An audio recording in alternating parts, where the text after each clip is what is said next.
Jeffrey Harris. It is a great pleasure for me to do the presentation. Professor Jeffrey Harris is a professor of economics. He teaches microeconomics at the MIT. And he is one of the experts in the world in health economics. One of his articles is in the list of the top cited papers in the whole history of the discipline of health economics. And besides that, what happens is that Jeff Harris is also a physician, a doctor. He works as a doctor, as an internist, twice a week in a community center, in a health center. And 3 days at the MIT teaching economics and with a lot of background in econometrics and economic models. So, as you know, economists tend to be like something like conceptual, abstract, living in the cloud. And then Professor Harris, as a doctor, is able to step down, okay, and floor. So he has knowledge of the health system in the United States, and he's able to relate the system in the health system in the United States with the economic background, the economic incentive system, the economic causes surrounding and all those things. Then this is an excellent opportunity to know something else on the reform of the health system in the United States. And also, Professor Harris is a great communicator. He's a very good teacher. He awards year after year the prize of the best teacher at the MIT. Well, maybe not every year, but a lot of times. I can tell you that because I used to attend to some classes some years there. And also, he speaks a very good Spanish. So good that I think it's better than mine. So he's giving his talk in English because part of the audience doesn't speak Spanish, but well, if you want to pose some questions after the conference in Spanish, he will answer in Spanish without any problem. So it is a great thing to have Dr. Harris here with us, and well, welcome and thank you for coming.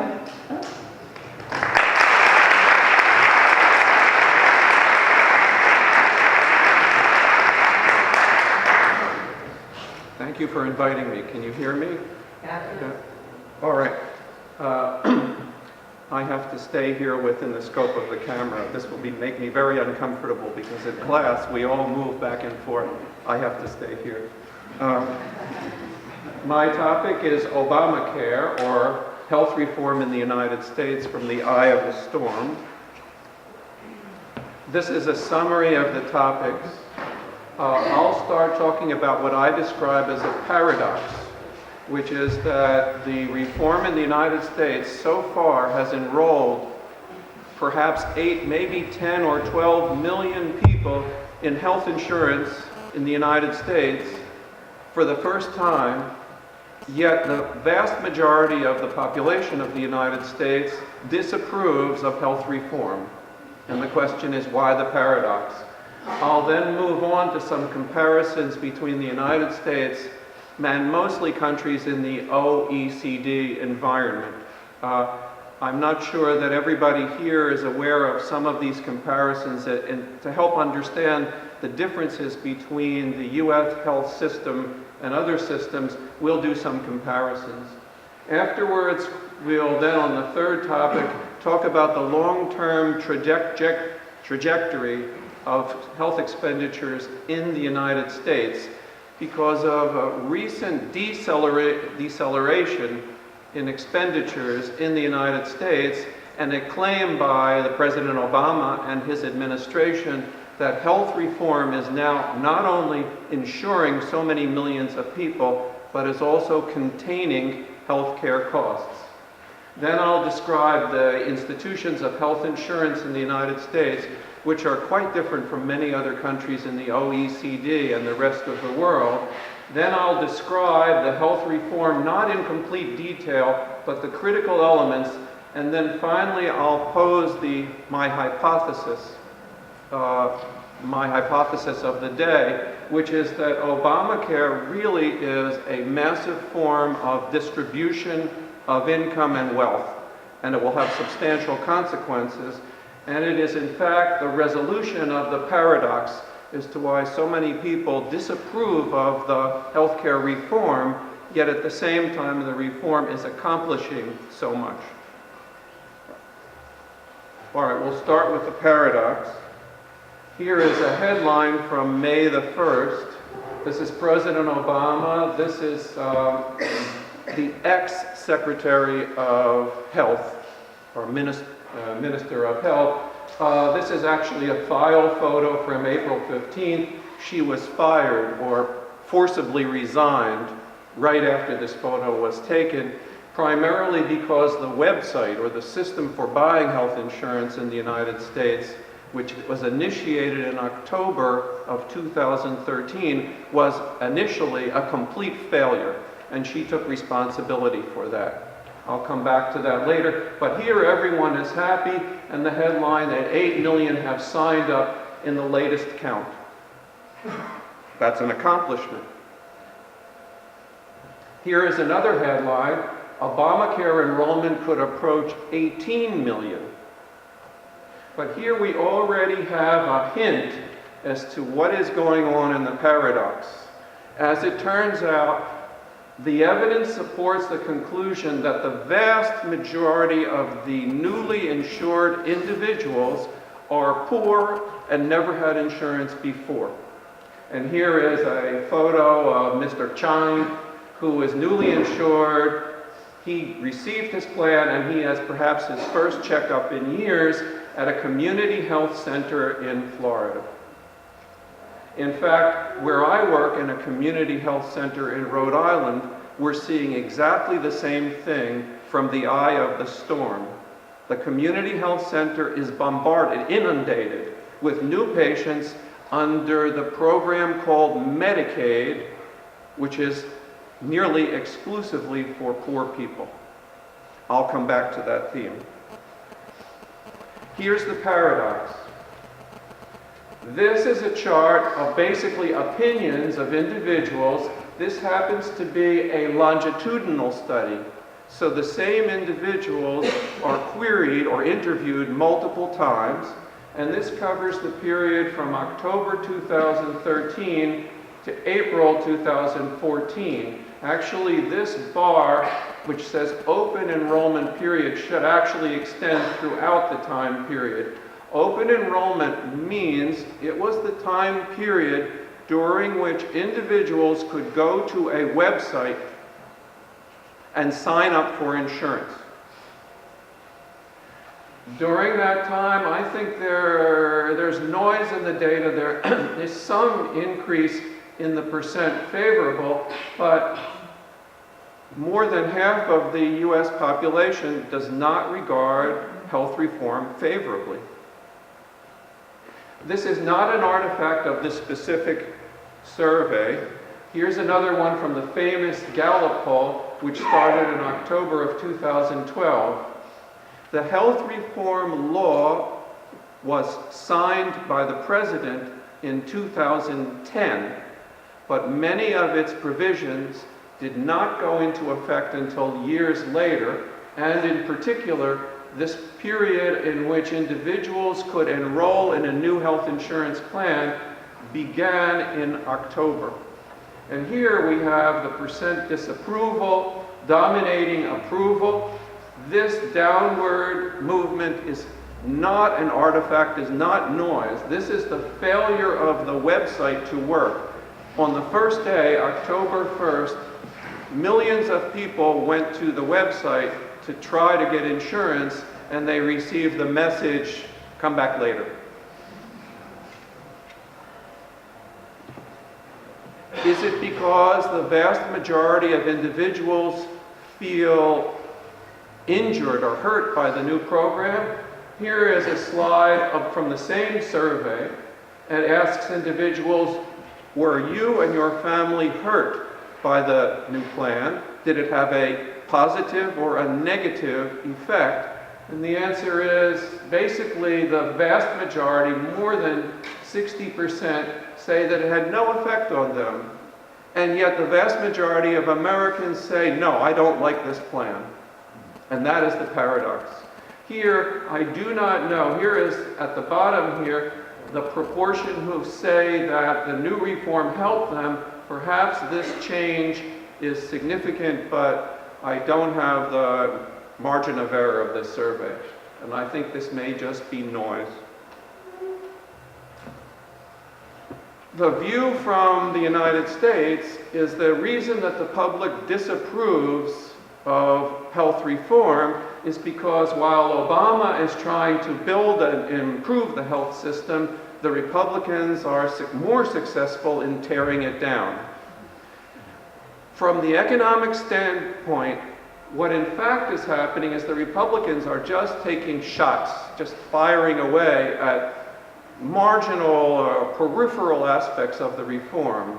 My hypothesis is the disapproval in the United States is fundamentally because it is a massive redistribution of resources, something that has occurred at the initiation or the start of health reform in many countries. I can think of Great Britain, for example, as a good, the United Kingdom is a good example. In Canada, when there is a large transfer of wealth from one group to another, there's lots of disapproval. Let me go on to the next topic. For a few minutes, I will describe the U.S. the American healthcare system, which is very different from many other countries.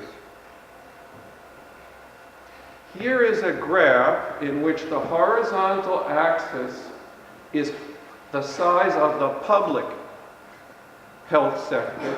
The vertical axis is the size of the private health sector. And each point is one country.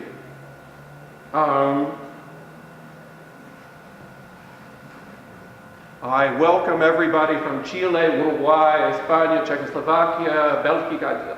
All those are all the countries that are represented in this conference. In the European, in the OECD area here, Portugal, Switzerland, Canada, where's France?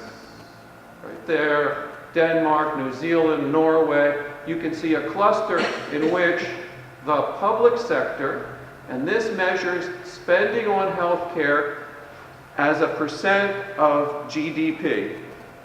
So it's the size of the healthcare sector on the horizontal, the public, on the vertical, the private. Most of these countries are dominated in the public sector. Brazil, I do not understand. I got these data from the OECD, but it appears to have more in the private sector. China also is an interesting point. But still, you can see, basically it forms a cloud with a dominance in the public sector in most countries. But there is one participant in this conference who is excluded from this diagram. Where does the United States belong? If this were a class, I would ask a student to come up and point on the graph where it is. Do you think it's over here, over there, over there? Where?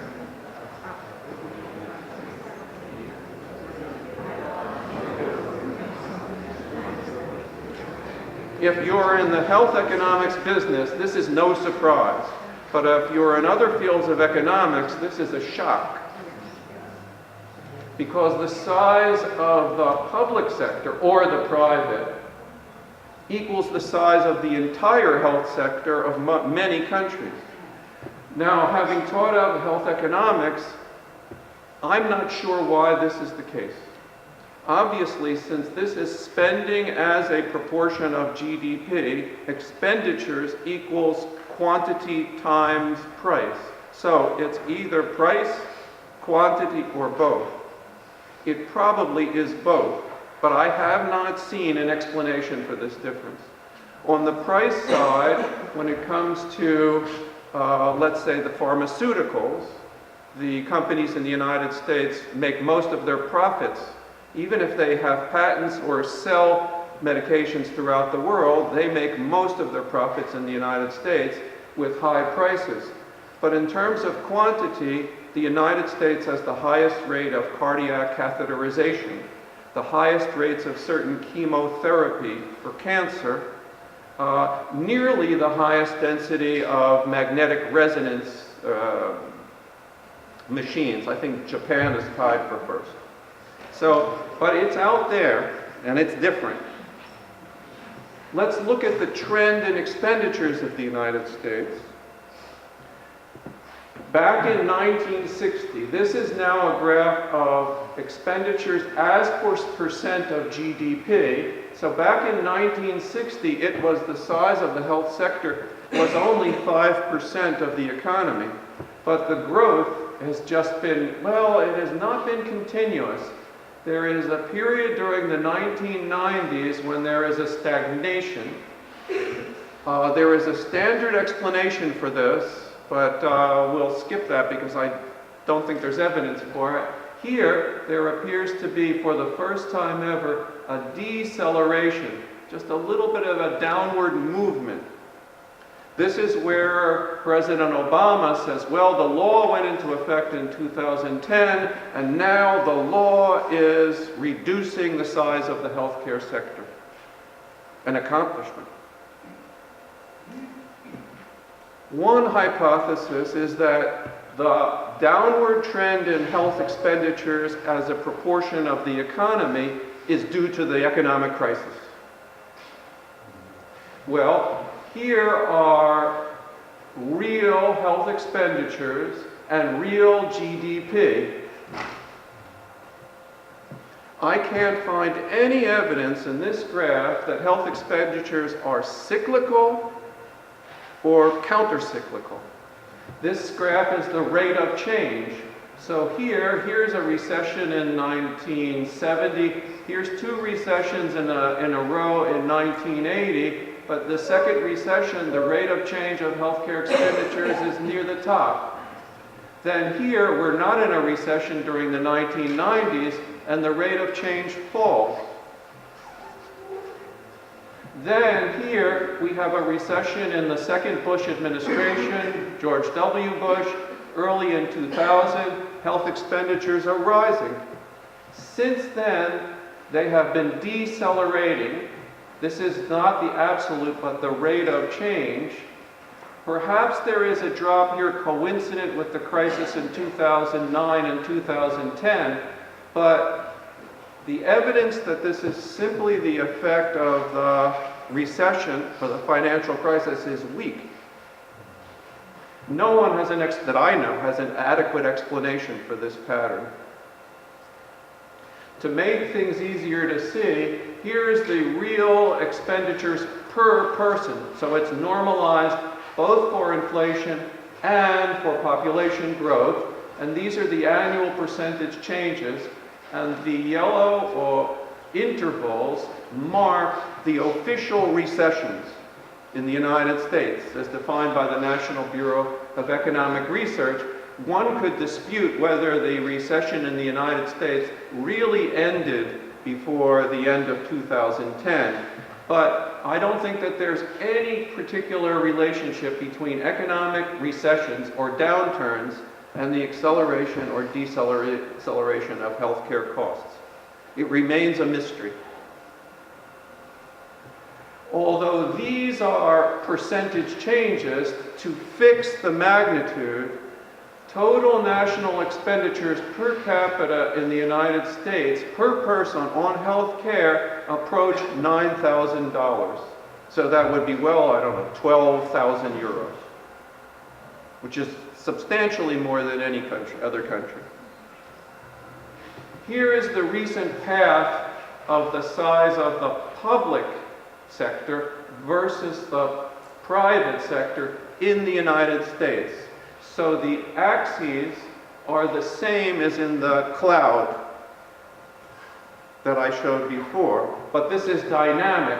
The cloud before was just the latest year, 2011. This is the path of healthcare expenditures, so that a diagonal upward means an expansion of both the public sector, this way, and the private sector, this way. Here there is a stagnation here where the private sector did not increase. There is evidence as to what happened here. Here we have looks like a turnaround in which the expenditures, the sum of these two numbers is 17% of GDP. The question is this turnaround permanent, or is it due to temporary factors? Unfortunately, there's good evidence that this is due to one-time or temporary factors. For example, between 2010 and 2012, a number of important medications passed their patent. The brand Lipitor, atorvastatin, is out of patent.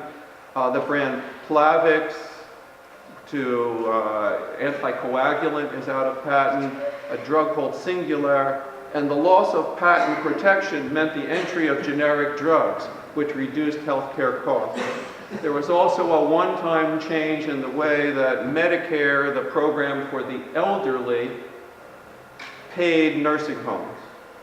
So there is not good evidence that this is due to a long-term trend, with one exception I'll talk about. All right. The financing of healthcare in the United States is very different. This is a survey done by the United States Census, in which each individual is asked, do you have a health plan, and what is the principal plan? Many people in the United States have more than one plan. They may have two government plans. They may have a public plan in combination with a private plan. This is not unusual in the rest of the world, but it is very common in the United States. Therefore, this diagram is a simplification because it refers to the principal plan. However, and also this is not a percentage of the total expenditures, but just the number of individuals, because it comes from a census survey. But the dominant source of coverage is private insurance based on your employer. This is a peculiar characteristic of the United States. It happens in some other countries, but in general, very few. Health insurance is a group plan that arises as a benefit of your employment, just like childcare or transportation or contribution to a private pension. Health insurance is a benefit. This has led to a large number of applied economic papers suggesting that the dominance of private health insurance by employer plans has led to a loss of mobility in the labor market, or what they call in the United States job luck. I am afraid to leave my job because I'll lose my health insurance. There is a minor form of insurance, minor in relative terms, where the individual directly purchases insurance from a company, and the majority are individuals. As a result of the phenomenon of adverse selection, those employed in groups generally are healthy. You have to be healthy enough to work. Whereas this group is a mixture of individuals, some of whom are healthy and some of whom are sick, and as a result, the premiums or cost of insurance in this group is much higher. Over here is the public sector. I just draw attention, Medicaid is the insurance program for the poor people.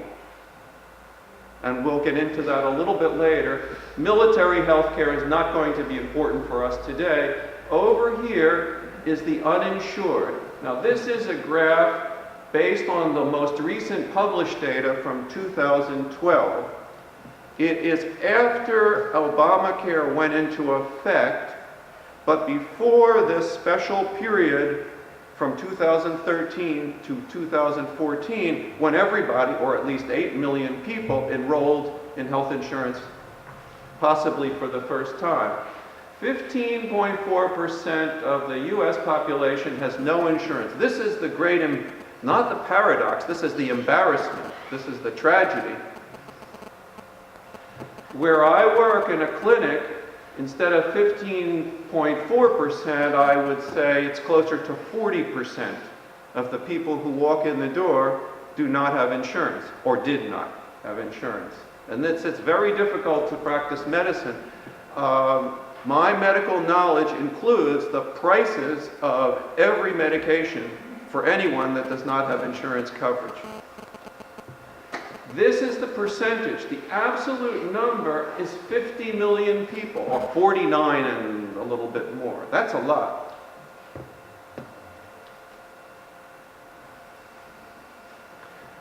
This is data from a private research institute that did an analysis of the census data about the composition of the uninsured population. There is evidence from analyses by health economists that there is adverse selection in the United States health insurance market. That is, those individuals who are well, who are in good health, do not want to pay high premiums to subsidize other people who are sick, and therefore they opt not to have health insurance. Here is a breakdown of health insurance rates by income. So the height of each bar is the size of the population in each income category. This is family income. And then the smaller bars are the fraction that are without insurance. And so the percentage without insurance is highest for those who have the lowest income. But if we cover, let's say, the first 3 bars, that's in the U.S. poverty level for a family of 4 is $25,000. So this group here, those people who are officially in poverty, constitute maybe 40% of the uninsured.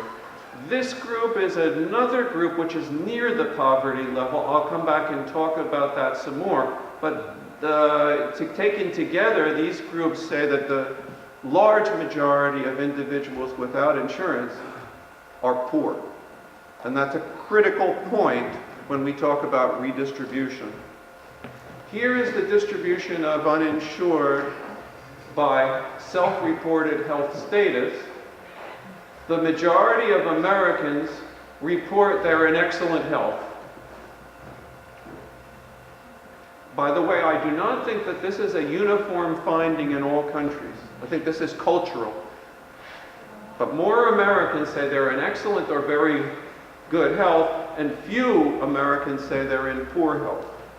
You can see that, however, that 13% or 13.8% of all Americans in excellent health don't have health insurance. And in fact, if we were to compare the sizes of these bars, we would see that the overwhelming majority of people without health insurance are in good health, supporting the notion of adverse selection. Here it is by age. In the critical age groups from 18, 21, 25 to 34, somewhere between 20 and 27% are uninsured. Why is that? Primarily, before the age of 18, a child will be insured either through a family health insurance policy or a government program. But after the age of 18, that's a cutoff. That coverage rule expires. After graduating from the university, which has a health service, the percent uninsured rises because we now have young people going into the labor market. If they are not working for a large company that offers health insurance benefits, they say, well, I'm healthy, I don't need health insurance. So we can see here, these age groups, 18, 21, up to 34 years old, if we define them as young for our purposes, these three blocks constitute about 40% of the uninsured. Here is a graph from the Gallup poll of the percentage of uninsured. There's noise in the data. The population base is different than in the census, but we do see that the percent uninsured increased during the economic crisis. Why? Because individuals get their insurance as a benefit of employment. Unemployment means no insurance. However, recently, with the open enrollment period at the end of 2013, this preliminary report suggested a drop at least from 17.3 to 16.1 in the percentage of uninsured. The latest data from this poll show that by April, the percentage uninsured has dropped further. However, it's still the case that 13% of the population, even with the health reform, has no insurance.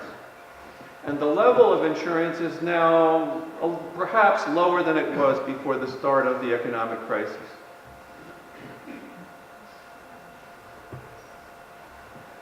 What is the only systematic explanation for the reduction in health benefits? It's this curve here. This is the percentage of individuals who are employed who are now enrolled in plans which are described as consumer-driven. That is, they have high co-payments and high deductibles. Copago franquicia. In other words, private insurance companies have been increasing the proportion that individuals pay at the time of healthcare service. If there is any systematic, permanent component of the healthcare trends, it arises from the reaction of private insurance companies reducing the demand for healthcare that way.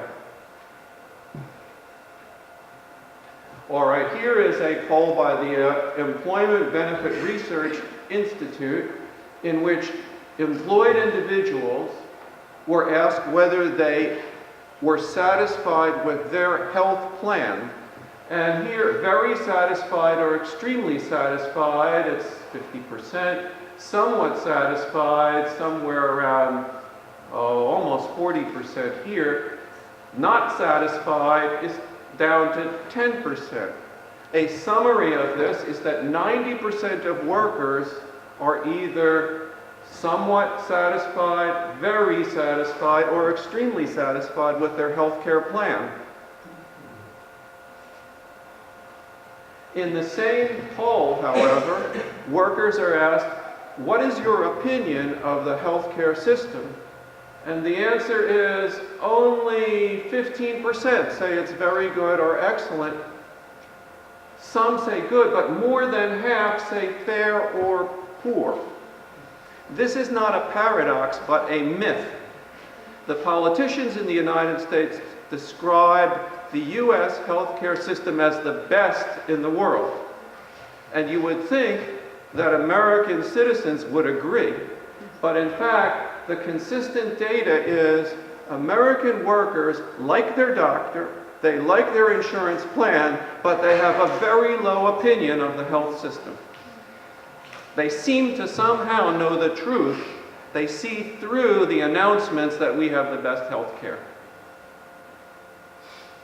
Now comes the Obamacare Act. The formal name is Patient Protection and Affordable Care Act.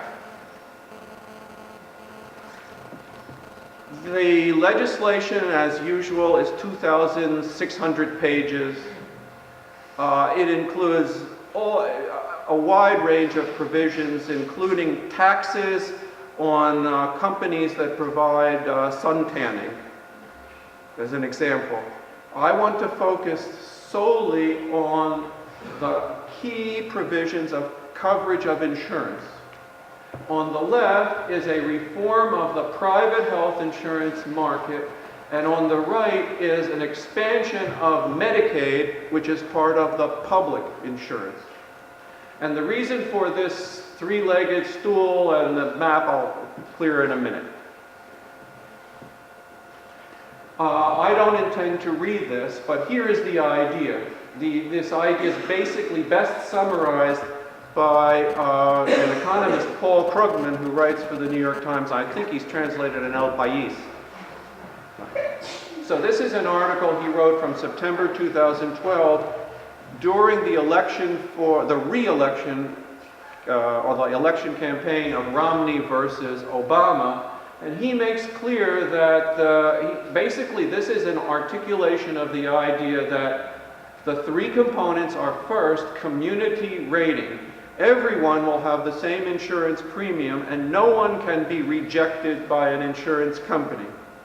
Second, everybody must have health insurance.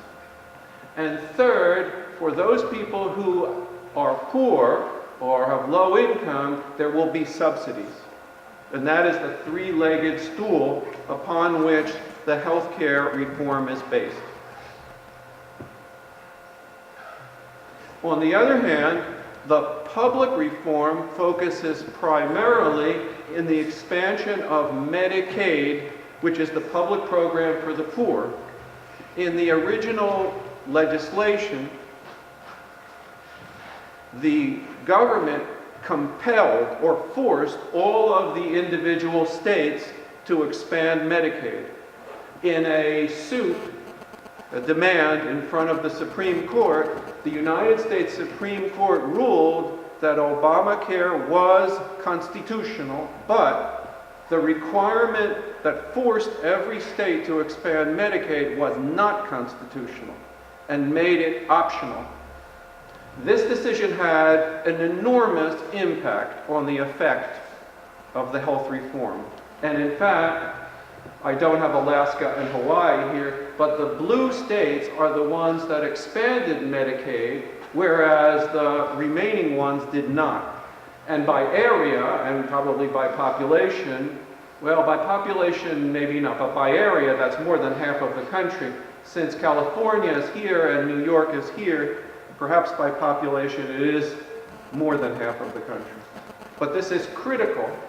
Had the Supreme Court not made this decision and had the entire map been blue, the impact of the legislation would be enormous. Here is a timeline.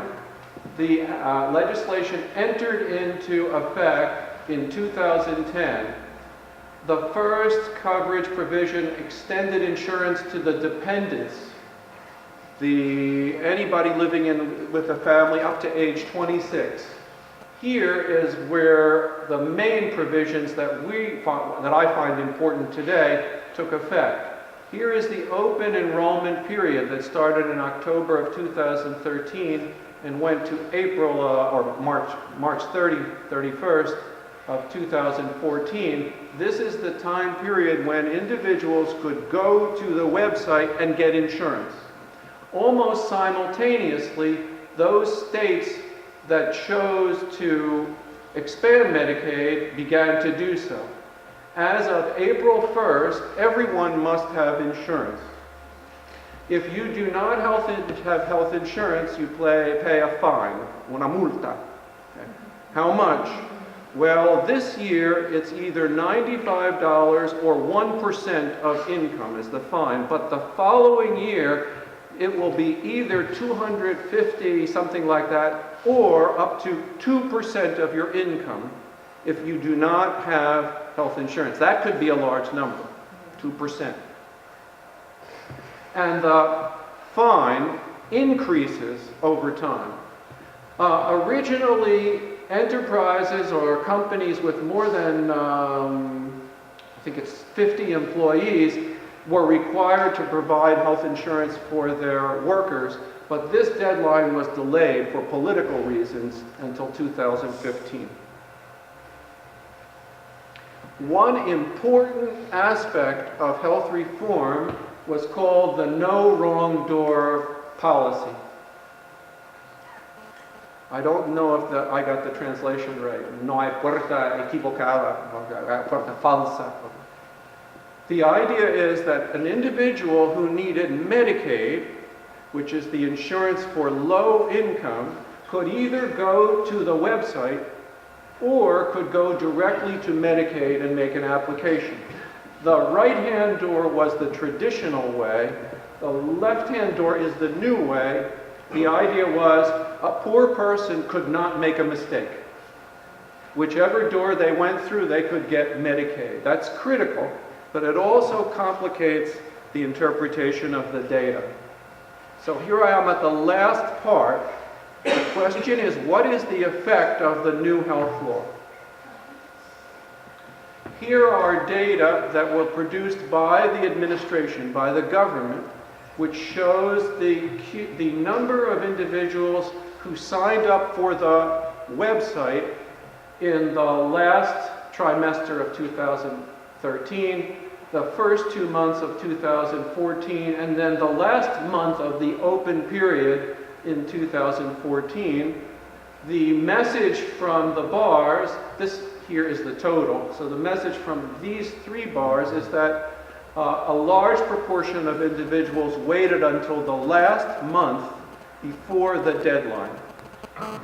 These bars indicate the proportion of all individuals who are enrolled who are under the age of 34, or from ages 13 to 34. The overall average, that is this bar as a percent of the total, is 28%. Approximately 40%, from another slide, 40% of the uninsured were young people. So if this were entirely individuals who were uninsured and it was just random, independent of age, this bar would be closer to 40% of the total. Now, 8 million people, 8 million, here is the 8 million people. That's the headline from the very first slide. That's something. But exactly what it constitutes is unclear, and since the open enrollment ended just a month or so ago, the data on the composition of this bar are only preliminary. But here's some indicators. This is the number of people who were enrolled in Medicaid, the program for the poor, between the third quarter of 2013, before the program open enrollment began, and after the first quarter. In those states that were expanding Medicaid, 5 million people enrolled in Medicaid. In those states that did not expand Medicaid, the remainders that are in this orange color, there is very little change. So the expansion of Medicaid worked, but now the problem is we know that 5 million people went through one of the 2 doors, but we do not know which door. We know 8 million people obtained health insurance, but we do not know what fraction are Medicaid. A Venn diagram. Here are all the people who got insurance through the state marketplaces. Here are all the people who enrolled in Medicaid. And I put here another set, which is those people who previously did not have health insurance. Why? Because in this area, we will see people who previously had insurance but still went to the website. And that's entirely possible. I used to have insurance through my employer. My employer eliminated my insurance. Now I go to the government website, and I would be here. Here in yellow will be those people who got insurance for the first time because they were previously uninsured, obtained their insurance through the new marketplace, the website, but did not enroll in Medicaid. We do not know this breakdown with any certainty. However, here is one survey by the Urban Institute which gives a clue. This is a survey in which individuals are asked whether or not they're insured. And this really is, in effect, a kind of difference in differences design. In the states expanding Medicaid, the percentage who had no insurance dropped in absolute terms significantly, whereas in the states that did not expand Medicaid, there's still some decline. These numbers include those people who got health insurance outside of Medicaid. Therefore, they're an indicator that of all of the individuals who got health insurance, in those states where Medicaid was expanded, the number is much greater. The difference in differences is 2.5 percentage points.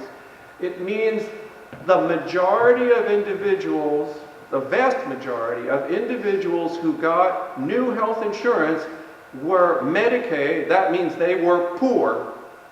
That means they had a family of 4. They would have an income under $30,000. That means of the 8 million people who signed up, we don't know how many, based on the data so far, how many are newly insured, but among those who have new insurance, the vast majority are poor. Here's another survey. This is a longitudinal survey by the RAND Corporation. They estimated that the number of people who signed up for insurance for the first time out of the 8 million would be almost 4 million, but the number of people who got Medicaid would be 6 million.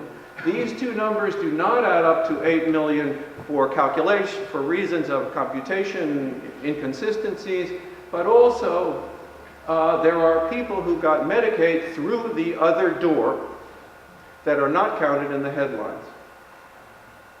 Again, these data support the conclusion that the vast majority of individuals with new health insurance under the health reform are poor. The last data slide I have, here is it's from the same survey. Here is the increase of nearly 4 million people who got health insurance for the first time through the website that are not Medicaid. Here is the decline in the number of uninsured. The size of this bar upward is not the same size as this bar downward. That is, many of the people who signed up for health insurance were people who previously had insurance from other sources. They are not newly insured.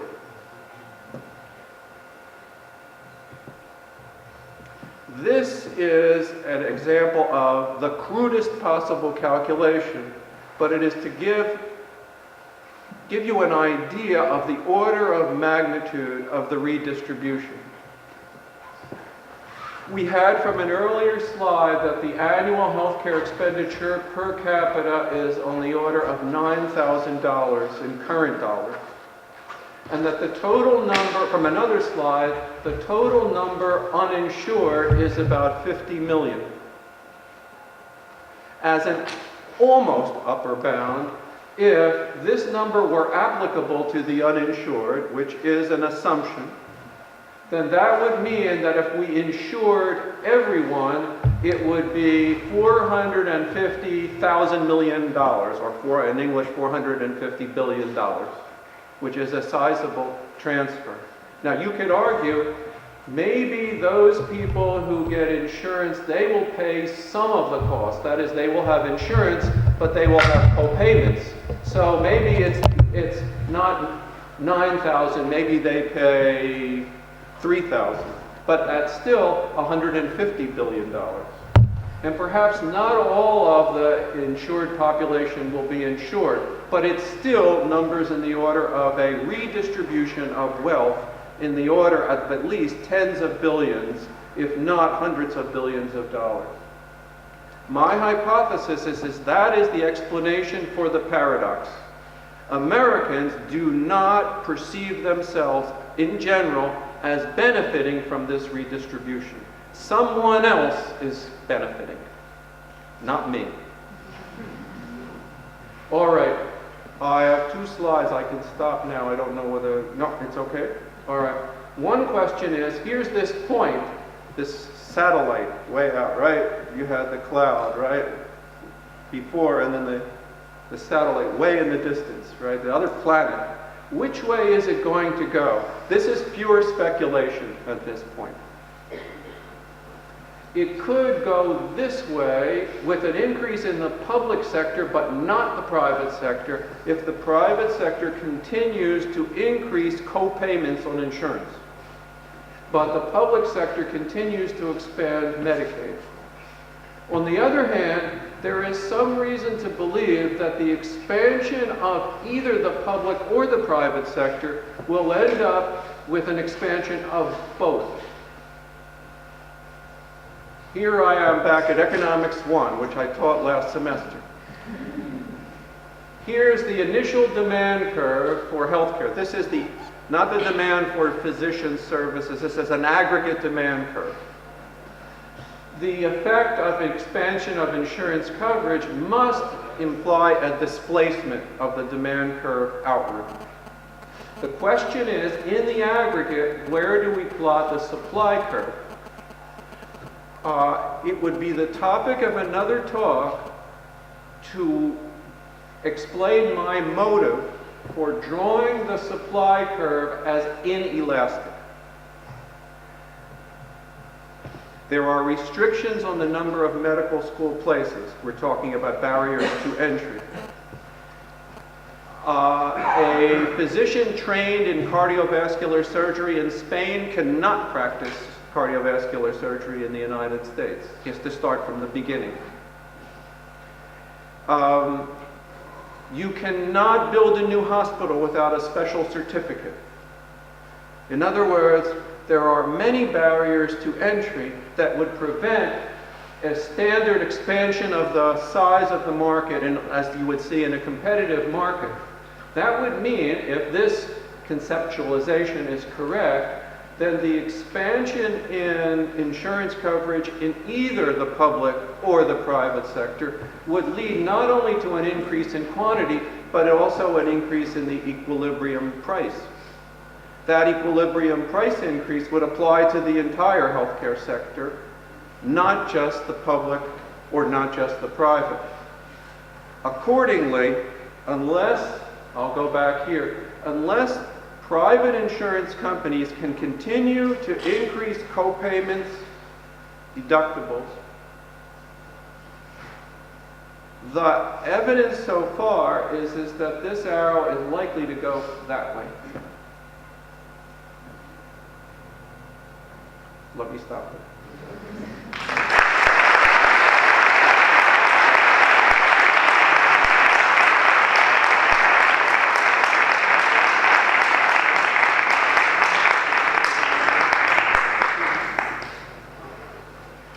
Thank you very much.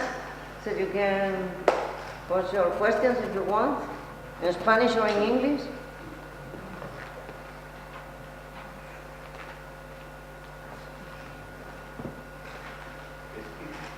Maybe it would be very instructive to know how many people died because they didn't have any health care at all. How many people, how this proportion has evolved before and after adopting the health care. Your question was, it would be interesting or instructive to know how many people died for not having health insurance, and whether or not the mortality will change with the advent of health care, with health care reform. There are many articles that, in fact, those with no health insurance do forego important health services and do have a higher mortality. Those are observational studies. There is one state in the United States, that's Massachusetts, which adopted a health reform which served as a model for the national reform we discussed today. That was the presidential candidate Romney when he was governor. And recently articles have come out comparing the trends in mortality in Massachusetts to the trends in mortality in those states without health reform. So it's another difference in differences analysis, and that is the latest research that does show an improvement in mortality related to health reform, but only on the scale of one state.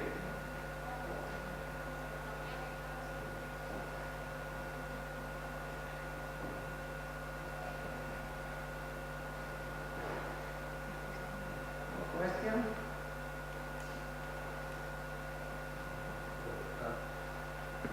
So, as a whole, congratulations for the review. I was thinking there will be a bit change, Democrats, by Republican, is that affordable act could be rejected. What are your opinion? Let me make sure I understand the question. It has to do with the politics of... There would be a change in the government. Oh,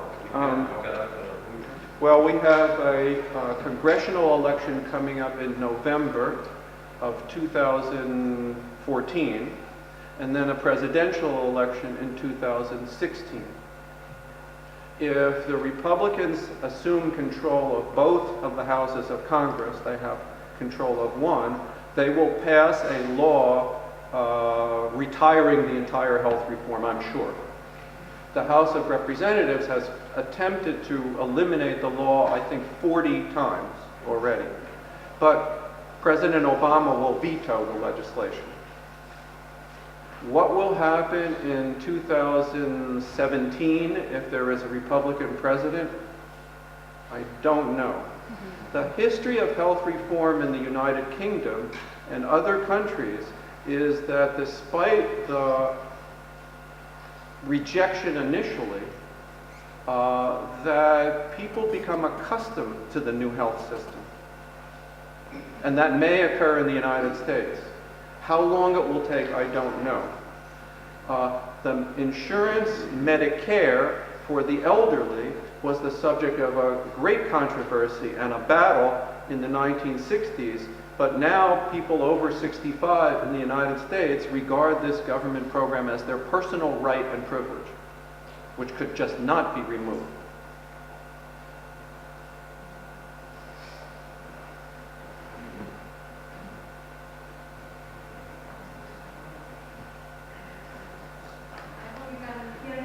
Mm-hmm. I was very surprised for the Hacker Convention at the beginning of your talk that it was observed that after the discussions, the expenditure in public health increased. Yes. And you mentioned that there is no explanation for it. Yes. I'm surprised that nobody has tried to give at least plausible explanation.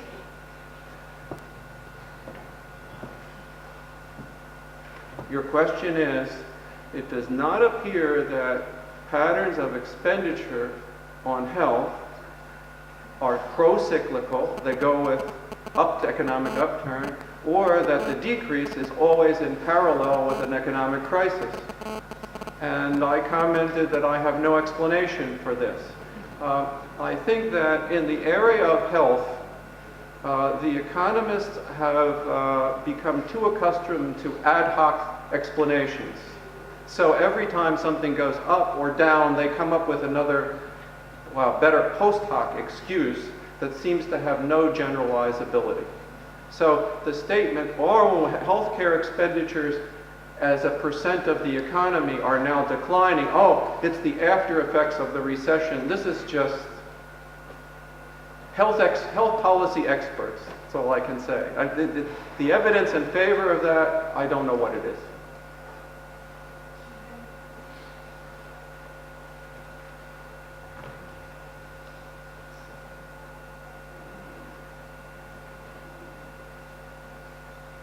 Yeah, this is a figure that you show us compare basically of partial and delirium exercise, right?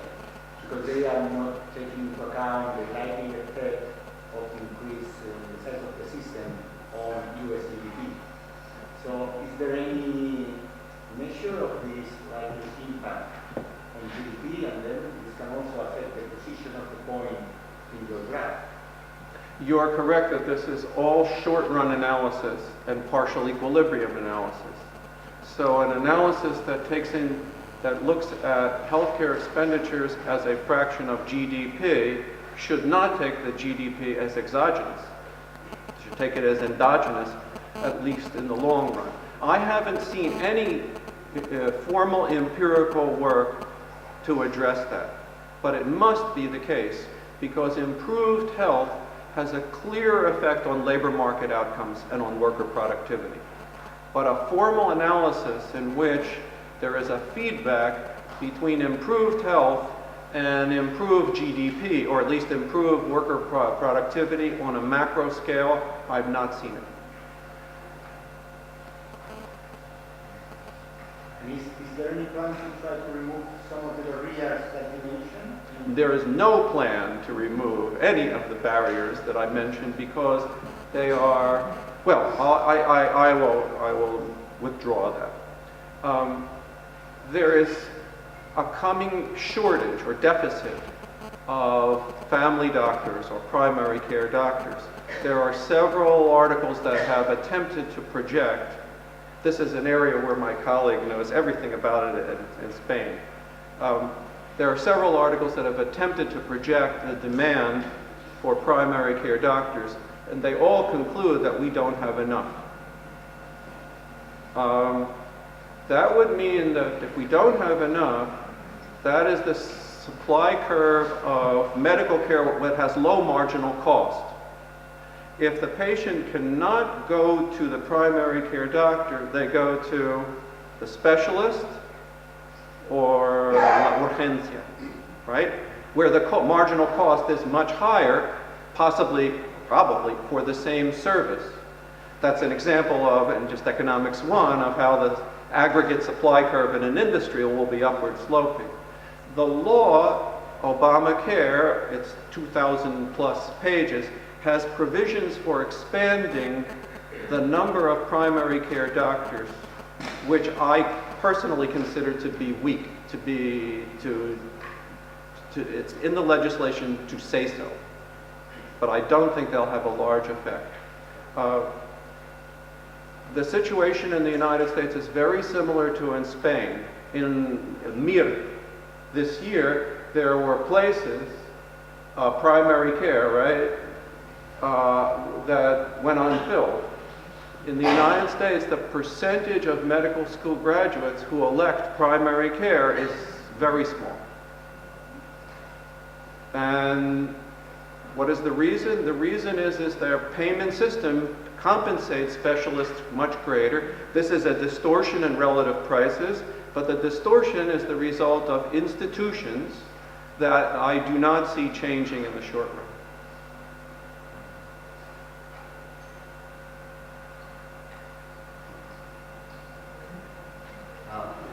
Many European countries, but even other countries as Canada, Australia, New Zealand, are using economic evaluation as a key tool for introducing the healthcare system, new drugs, gas health, and all. Why in the US economic evaluation is not a key tool for the system? Your question is that there are many countries which use economic evaluation to guide the allocation of resources. The best example that I know of is the United Kingdom is the committee called NICE, N-I-C-E. But there are similar committees of evaluation. There's one that I know fairly well in Catalonia.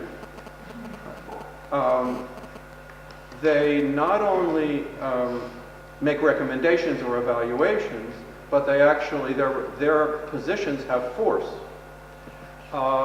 As part of Obamacare, there is a proposal to have a similar formal evaluation committee for Medicare, the government insurance for the elderly.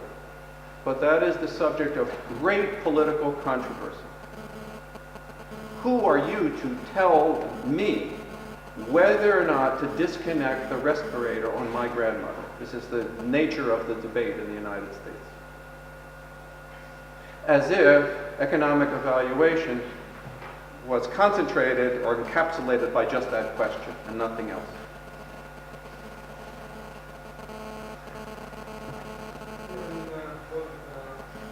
We also want to question is it could be the case that in the United States medical services are overpriced? Because for me it's curious that if you have one accident in the US, not myself, I'm going to have to do that. You go to a hospital and for something very basic you pay like $3,000. And you have the same problem in Spain, you go to a private hospital and you pay €400. So why the same private service? Your question is that why the United States is a point so far on the graph, and price is clearly a factor. And you gave the example, just so everybody here, you gave the example that a patient who has an accident in the United States goes to a hospital and pays $3,000, but in Spain the same treatment is $400. There's no doubt that prices are higher in the United States. I mentioned the example that drugs under patent are priced higher in the United States. There are no price controls on drugs that effectively have a monopoly in the United States, whereas in the European Union and in Spain, there are, even on branded drugs with patent protection, there are price controls. The absence of price controls is probably a key factor. The United States public sector is sufficiently large that it does have monopsony power. It could control prices, but politically it has not been able to. So as a result, prices are, with rare exception, are unregulated. And so when a patent expires on a major drug like Lipitor, atorvastatin, it has a macro effect. It's that large, it's billions of dollars. But it does not appear that the difference between the United States and Spain or France is due entirely to prices. The United States has the highest rate of heart operations or cardiac catheterization or the angioplasty than any other country in the world. Yeah, still reduce prices, I would say if you reduce prices, it would drop expenditures considerably. And in the opposite direction, if the supply curve is not elastic, speaking in general terms, the expansion in demand will only raise prices further. An example, because of the shortage of primary care physicians and providers, when I work in the clinic 2 days a week, I don't sit down. I just work non-stop, andando como loco, 8 hours. At the end of the 8 hours, there's still people to see who have appointments in 3 months, 4 months. Recently, companies, pharmacies have entered into the market with new private urgent care units. I don't know if they have this. No, they do have that on the El Paseo. There's an urgent care unit. That's private, right? This is the new point of entry. These entities have a nurse practitioner staffing the unit, and they are entering into the market, but at a much higher price. So a physician working in a community health center is paid in the United States about what you earn in Spain, basically the same. But a physician who works in one of these new urgent care, every visit they pay him, I think $150 just for, hello, how are you? Oh, you're $150. So it's an example of there's entry into the market, but it's the entry of providers with higher cost. And so prices are clearly a factor.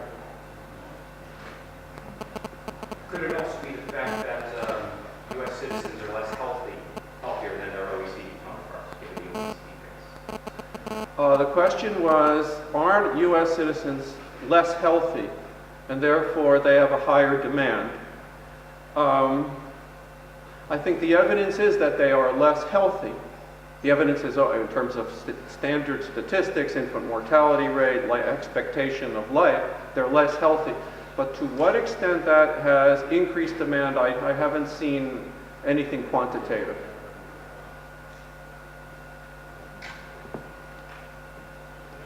You mentioned the life expectancy, so would you suggest to consider these indicators to measure the efficiency of the public expenditure on health expenditure across the country, or there can be other indicators we should focus on, or what are the risks of life expectancy indicator measure?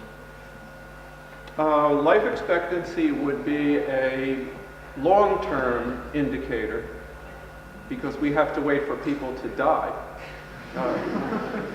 But there are many short-term indicators that would be interesting. For example, in the area of, let's say the area of obesity, a large percentage of the U.S. population has diabetes.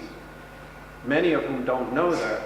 It would be interesting to see whether or not the prevalence of diabetes changed, or among those with diabetes, what was the degree of glycemic or blood sugar control. Those would be indicators that would show a response in the short run.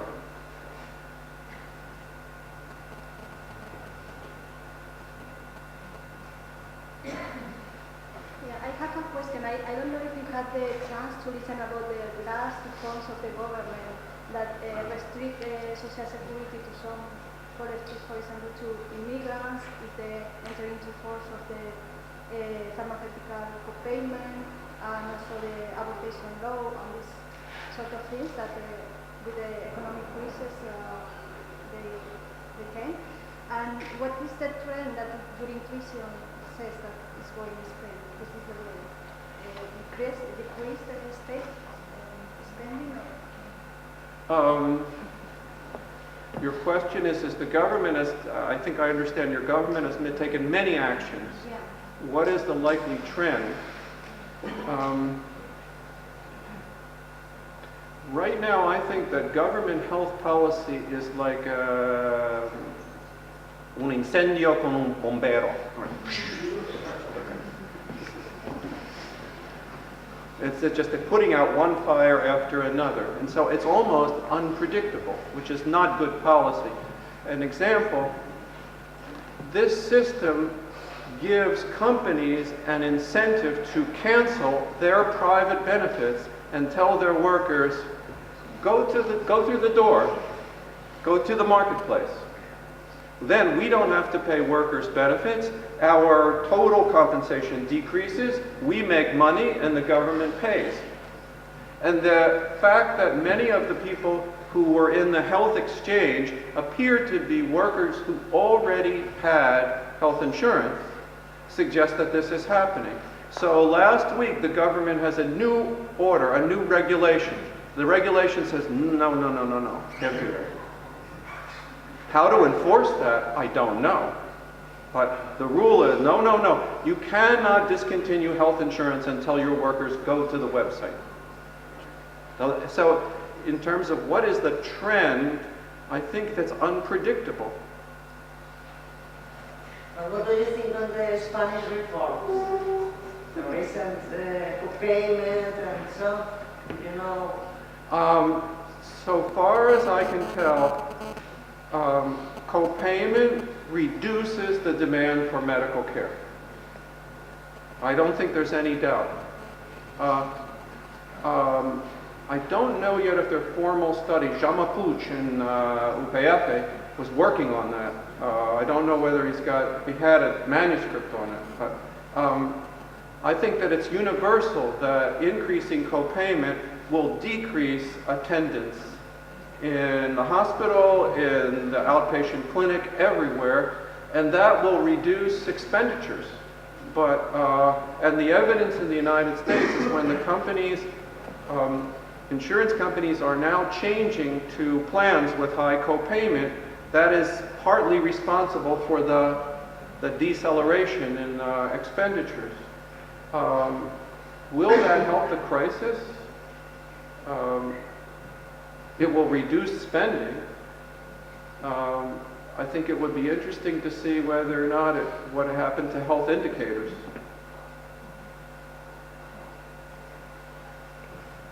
Okay. No more questions? Okay, thank you, Jeff, for your presentation.